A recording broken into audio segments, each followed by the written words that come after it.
Hi and welcome to my Friday email wizardry video. So today what we're going to be covering off is how to run sequences. Most of you guys know that I focus on B2B email marketing, specifically designed at prospect data, so cold data. And we've spoken the last few weeks about how to increase your open rates. And what I'm going to talk about today is how to do sequences. Sequences are very powerful in order to help you get engagement with the people on your list. So make sure to stay tuned, and we're going to get to that in a moment. A lot of people have been coming through to me on LinkedIn with their questions. You can leave questions in the comments of these YouTube videos. It's okay. I do read them and I do reply to them. You can always text me, of course, on LinkedIn. Just search for the email guy or for Duncan Gledhill and you'll find me there. I'm also on Twitter, Duncan Gledhill, and of course I've got my blog, duncangledhill.com. So there's a few different ways in which you can get a hold of me, but please feel free to leave a comment or a question in the comments section below this video, which is just down there. Okay, so onwards and upwards. Basically, what we've got happening is a phenomena which is helping organizations to find leads, and that phenomena is B2B prospecting by email.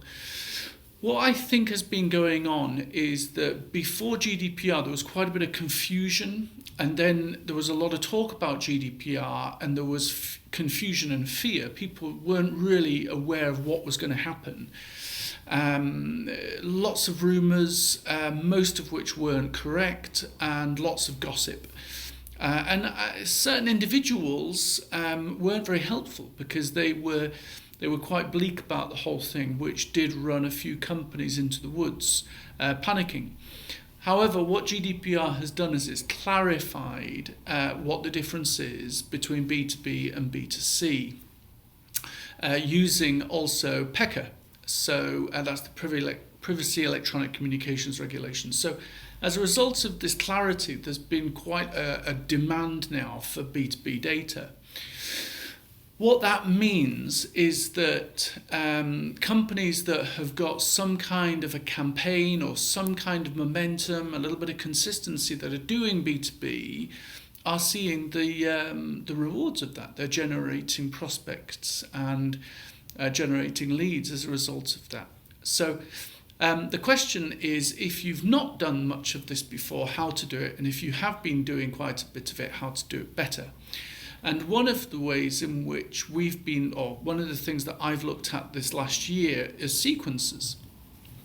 So a sequence, as most of you will know, I prefer to send plain text HTML emails out to cold data. And that email will typically be more of an introductory email. And if possible, it will also provide some value. I do suggest that you put a description of what it is that you provide as a product or a service, but I don't suggest that you push too hard to sell your product in that email. That's not really what that first email is designed for. I believe that first email you send out to a B2B prospect list should be really around your brand and around your proposition. This is what we do, and perhaps a little bit about, tell us a little bit about what you do. You're looking for engagement, really. On B2B, I'm talking about, okay? So if you're sending a plain text HTML email, what I mean by that is that it is HTML, but it looks like a plain text email. The reason why that is important is because you do want to track the open rates, and you also want to put your email signature into it. The email signature is very important because that can contain the information that person can use to reach out to you, either on the phone or go to your website. So a really good introductory email might be, "Hi, my name is Duncan," or let's say it's in the case of someone else, "Hi, my name is Paul. We are a local payroll company. I'm business development at a local payroll company here in Kent. Just wondering whether or not you can tell me who you currently use for your payroll services, or do you do it in-house? And then underneath, regards Paul, and then the signature. Now, there's no link in that email. It's basically just an email out as one person would send to another person. But if you put a link in your signature, that person who gets the email might click on that link, go through to your website and become a lead. If there's a telephone number, they might call you. It's important that that telephone number is interactive. So as I've covered off in a few of my previous videos, we recently saw 42% of our emails opened on mobile devices. And what that means is that a person will get a notification on their phone that they've got an email. They will open their phone, look at that email. It's an email from somebody asking me about who I'm using for my payroll. It might be easier for me just to call them, so I want to press on that button. My phone will recognize it if it's formatted correctly as a telephone number and ask me if I'm sure I want to call it. And if I press yes, it will dial that number. Now that becomes obviously really good engagement.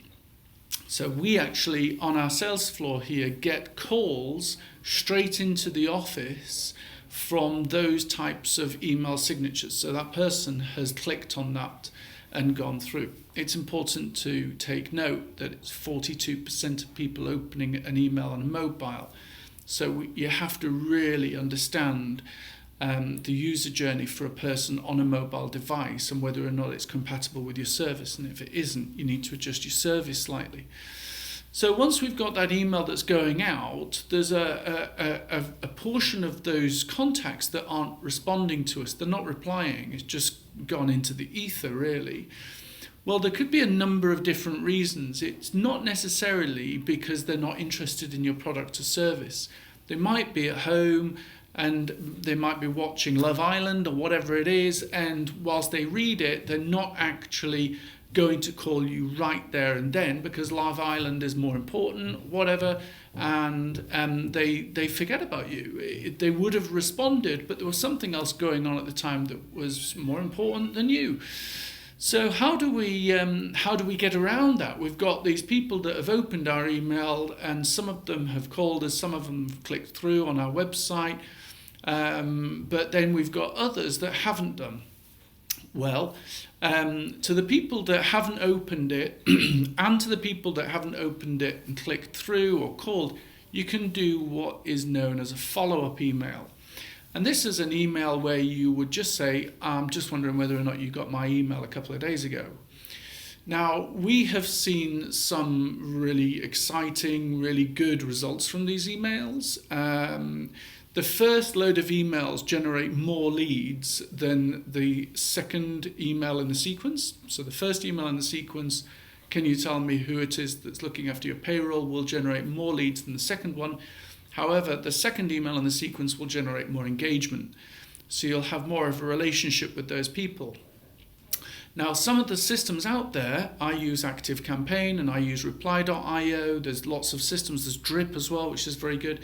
Some of those will allow you to create multiple emails in your sequence. And you can delay the period of time between each email. So I might send you the email, which is a basic introduction to myself and the service that we're providing. And if you don't open it after 2 days, I normally leave a 2 or 3 day delay. I'll send in the second email sequence, which is, did you get my email a couple of days ago? What I'll then do is if I still have zero response, then I might do another one of those as a third email in the sequence, just checking you got my email. And if I don't hear anything, then it could be that the person is just not interested, or they're just away on holiday, something's going on. So what I typically do is I leave it longer, so I'll stretch that out now for a couple of weeks. And that other email, what I saw recently was quite a good one, was a person said, just moving this to the top of your inbox, would love to know more about who you're using for your payroll. That was it. I thought that was quite clever because it moves that thread of messages up to the top of the inbox.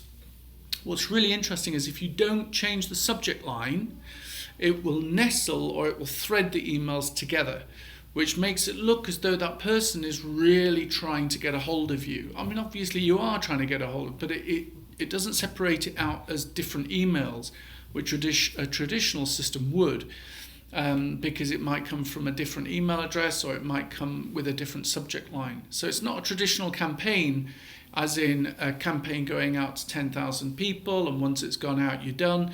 This is an email with a sequence of messages behind it. Just to finish on this, I read somewhere that Obama, one of the biggest, I suppose, fundraising tactics that he used in his campaign was sequential autoresponders. So we're actually talking about sequential autoresponders. So they're automated messages going out in a sequence. And he used one, and I believe that there was almost 1,000 messages in the sequence. And that's because you can have rules. If a person, in some of the cleverer systems like Drip, if a person takes an action on one of those emails, so let's say that they open the email and they click on one of the links, you can create a whole brand new sequence of messages for those people. If they open the email, they click on the link, they go through to a page and purchase a product, you can create a whole new sequence for those particular people. And what I believed Obama did was that those people that weren't giving anything, they weren't clicking through to his landing page, he realized, or the campaign guys realized, that they were cold towards Obama, so they would talk about all sorts of things to try and persuade them to come over to Obama's camp. However, those people that were clicking through and donating, so those people right at the end of the line who'd already donated, if it was $2 or $3, then they would go back and they would be very appreciative of that, and they would explain what it is that they were doing with that money and how they were going to change the world. So you can see that that's a very different message in the sequence to the message that is going out if somebody hasn't opened or clicked through. And that's where these systems become super powerful, because you can start to have so many different sequences in one campaign. And it's a bit like one of those champagne towers where you pour the champagne in at the top and it trickles down and goes and fills each glass.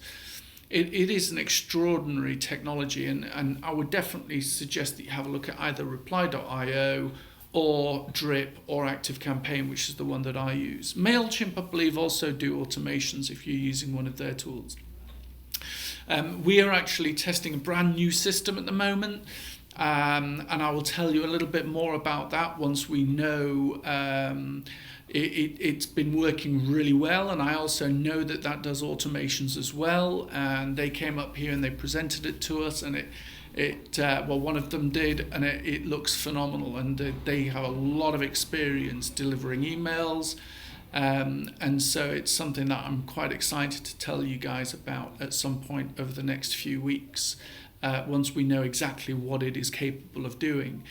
Okay, so with that, I would love any comments. As I said, comments down at the bottom if you've got any questions about these sequences, or get in touch with me on LinkedIn, which is what most of you guys do, on Twitter. Just feel free to reach out. And of course, if you like this video, I would love it if you could subscribe to my channel, and as a result of that, you'll get notifications every time I do my Friday morning video. Okay, have a wonderful weekend, and I will talk to you next week. Bye for now.